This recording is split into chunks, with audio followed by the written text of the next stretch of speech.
The science of learning breaks down perspectives on learning environments into four areas: the community-centered environment, the learner-centered environment, the knowledge-centered environment, and the assessment-centered environment. Recent developments in the science of learning suggest that the degree to which environments are community-centered are critically important for learning.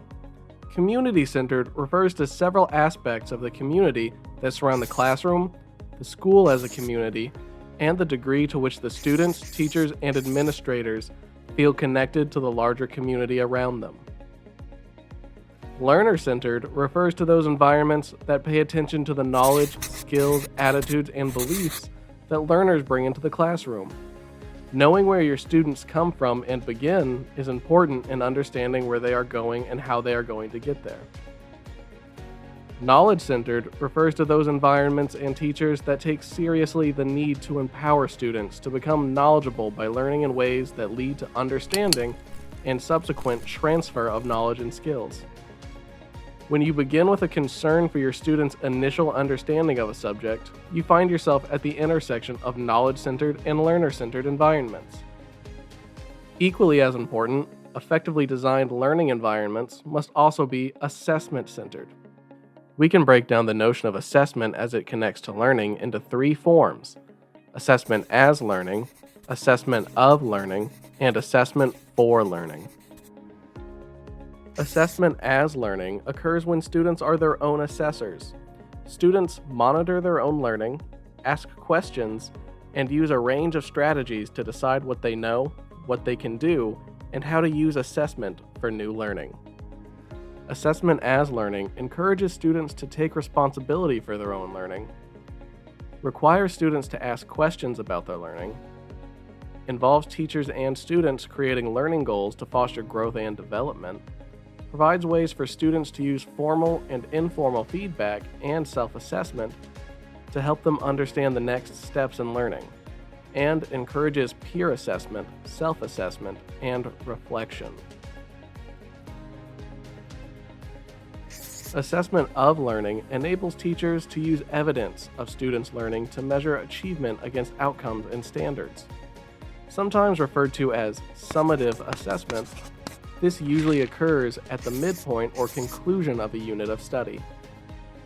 Examples of assessment of learning include end-of-unit tests, district benchmarks, end-of-semester exams, and state assessments. Assessment of learning often occurs too late to make timely instruction adjustments and interventions during the learning process. Its effectiveness as an opportunity for learning depends on the nature and quality of the feedback. Assessments of learning are used to glean information for a portion of the grading process, plan appropriate accelerated instruction, determine accountability for schools, measure student learning in relation to standards, and evaluate the effectiveness of instructional programs. Formal assessment provides an opportunity to collect evidence of student learning and may be used for grading and ranking purposes and as feedback for students to improve their learning. Evidence from assessment for learning is used to adjust instruction immediately during the teaching and learning process.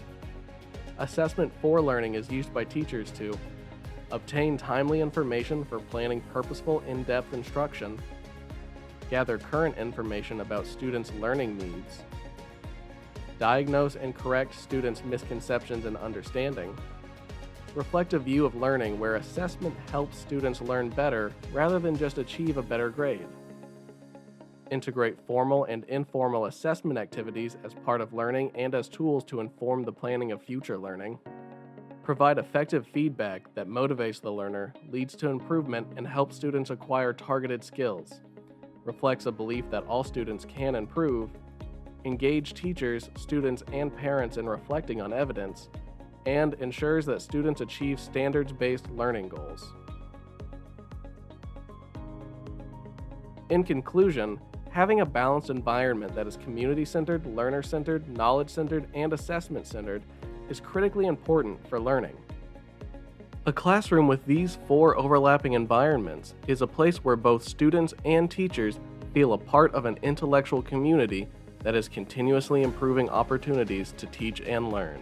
It is a place where students and teachers thrive. It is also a place where the connections between assessment, teaching, and learning are inseparable.